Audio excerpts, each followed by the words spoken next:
अगर आप अपने मरीज को ज्यादा टॉर्चर नहीं करना चाहते, एक तो वो पेन में है, उसको मजीद दर्द में नहीं देखना चाहते, तो आप जो है ना उसको कभी शेख ज़ायद हॉस्पिटल ना लेके जाइएगा। शेख ज़ायद हॉस्पिटल रहीमिया खान की बात कर रहा हूं।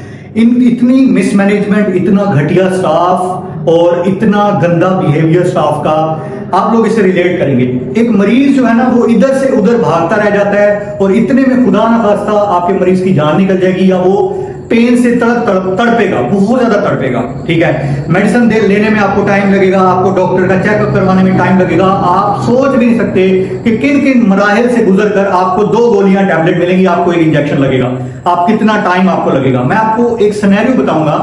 मरियम नवाज साहिबा अगर ये मेरी वीडियो देख रही है तो काइंडली इस चीज को समझें, ये अवाम की प्रॉब्लम है, अवाम इससे रिलेट कर रही है। एक बंदा जाता है, इमरजेंसी जाता है, वो जाके पर्ची बनवाएगा, पहले काउंटर पे जाएगा, जी मरीज का नाम, एज, एड्रेस बताएं, नंबर बताएं। उसके बाद नेक्स्ट स्टेप होता है जी डॉक्टर्स रूम में, 2 डॉक्टर रूम है इमरजेंसी में, आप डॉक्टर रूम में चले जाते हैं, वो पर्ची दिखाते हैं, मरीज बैठता है और मरीज उसको हल्का सा कुछ बताता है कि व्हाट इज द प्रॉब्लम। ठीक है, इसके बाद वो डॉक्टर क्या रेफर करता है कि आप जो है ना बुखार चेक करवाएं, ब्लड प्रेशर चेक करवाएं, और ये सारा कुछ वो लिख के देता है कि ये सारी चीजें चेक कराएं, रूम नंबर 8 या अगले रूम में रेफर कर देगा।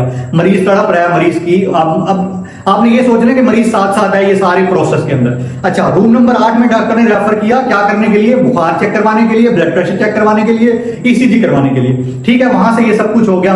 अब वहां से ये सारा कुछ करके दोबारा उसी डॉक्टर के पास आए, डॉक्टर ने उस चीज को देखा, डॉक्टर ने कहा कि आप रूम नंबर 22 में चले जाएं क्योंकि ईसीजी वाला डिपार्टमेंट वो है, वो देखेगा। ठीक है, चलो रूम नंबर 22 में चले, मरीज मेरे साथ है, वो रूम नंबर 22 में जाता है। रूम नंबर 22 में वो देखता है, उसको देखता है, ठीक है, मतलब जो भी है उसका अपना प्रोसेस करता है। इसके बाद वो कहता है कि आप चले जाएं किसी और रूम में, जो भी है वो रूम नंबर मैन कर देता है। ये हो चुका है, आज का मैं आपको सिनेरियो बता रहा हूं और ऐसा ही होता है। ठीक है, आप रिलेट करेंगे इससे। अच्छा, फलां रूम में चले जाएं, उस रूम में गए, वहां पे भगदड़ मची हुई है, कोई किधर जा रहा है, कोई किधर जा रहा है, मरीज आपका तड़प रहा है, वो पता नहीं, मतलब मैं इमेजिन भी नहीं कर सकते मतलब क्या हो रहा है मरीज के साथ, उस वो मतलब आप लेके आए उसको।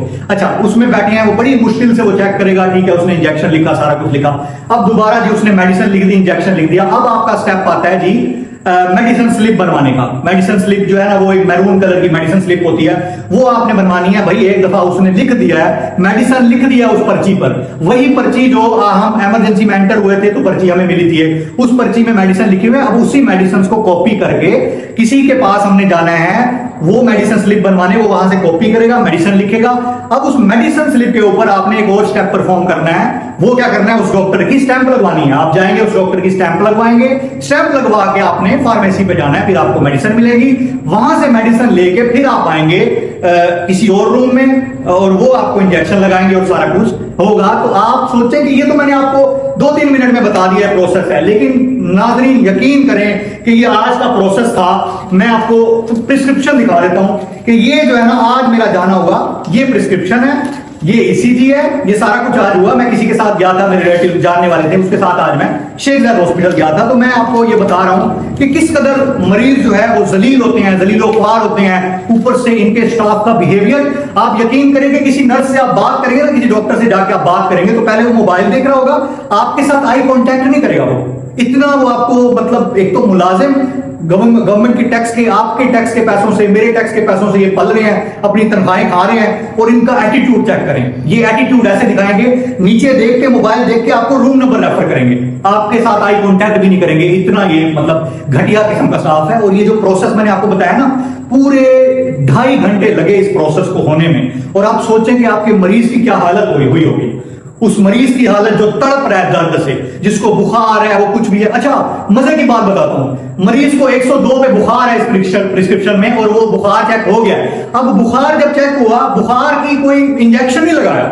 ये नहीं है कि बुखार है उसको चलो पहले इंजेक्शन यहीं पे लगा देते हैं, नहीं, उसको पहले रूम नंबर 22 में रेफर करते हैं। ठीक है, वो रूम नंबर 22 वाला सारा कुछ देखेगा, वही लिख के देगा। अच्छा, फिर क्या हुआ? उसने डेक्सा इंजेक्शन लिख के दिया, कोई इंजेक्शन था जिसका नाम था डेक्सा।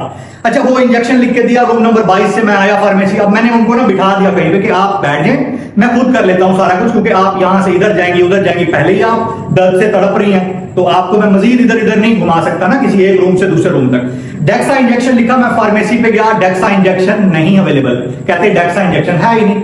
दोबारा रूम नंबर 22 में गया, मैंने कहा कि डेक्सा इंजेक्शन नहीं मिल रहा, नहीं, ये अभी देखें मरीज को लगा हुआ है, ये डेक्सा इंजेक्शन तो है। मिसमैनेजमेंट चेक करें, मिसमैनेजमेंट चेक करें, आप जाएं। मैंने कहा वहां मैं फार्मेसी पे गया था, वो नर्स थी, फार्मेसी पे गया था, नहीं है इंजेक्शन, नहीं आप जाएं। मैं दोबारा फार्मेसी पे जाता हूं, दोबारा फार्मेसी पे जाता हूं, वो कह रहे हैं कि नहीं है डेक्सा इंजेक्शन। अच्छा, कहीं किसी ने मुझे रेफर किया, वहां पे एक नर्स थी कि आप डीएमएस के पास चले जाएं। डीएमएस के पास जाता हूं, मैंने कहा सर ये डेक्सा इंजेक्शन अवेलेबल नहीं है क्या? है डेक्सा इंजेक्शन नहीं है, मतलब ही इज एक्टिंग लाइक के मतलब ये जो डेक्सा इंजेक्शन है वो मतलब अपने किसी को पीओन को बुलाता है, उसको कहता है कि आप इसके साथ जाएं, डेक्सा इंजेक्शन क्यों नहीं दे रहे?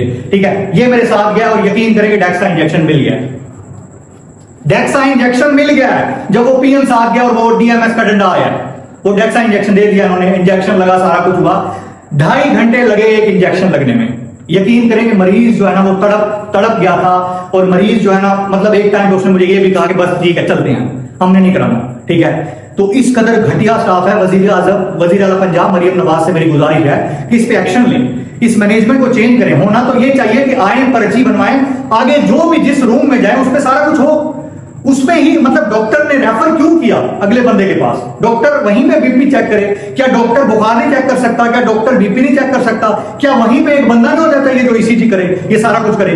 क्या वहीं पे सारा कुछ नहीं होना चाहिए उसी एरिया के अंदर? आप इतनी दूर दूर भेज रहे हैं मरीज को, कहां जाओ, इधर जाओ उधर जाओ, और नए बंदे को तो समझ ही नहीं आएगी। वहां पे बहुत सारे ऐसे लोग थे जो देहातों से आए होते, उनको पता नहीं लग रहा था, पूछ रहे थे कि कहां जाना है, क्या करना है, क्या करना है, क्या नहीं करना। नए बंदे के लिए मैं कहता हूं कि ये ऐसा है कि कोई देहात का बंदा है, कोई मतलब बहुत ही ओल्ड बंदा है, उसके लिए एक एंड्रॉइड मोबाइल चलाना है। ठीक है, इसको इस तरीके से समझना पड़ेगा, इस प्रोसेस को समझना, मतलब ये एक रॉकेट साइंस है शेख ज़ायद हॉस्पिटल की मैनेजमेंट को समझने के लिए कि पहले क्या करना है, पर्ची बनवानी है, कहां से पर्ची बनवानी है, कहां से स्टैंप लगवानी है, कहां से मेडिसिन स्लिप लेनी है, कौन से रूम नंबर पे जाना है, क्या करना है, क्या करना है। तब तक मरीज का बेड़ा गर्क हो गया। ख्याल करें अपने मरीजों का और यहां पर न जाए। वज़ीर आला पंजाब मरियम नवाज साहिबा काइंडली इस चीज पे इशू लें। जज़ाकल्लाह।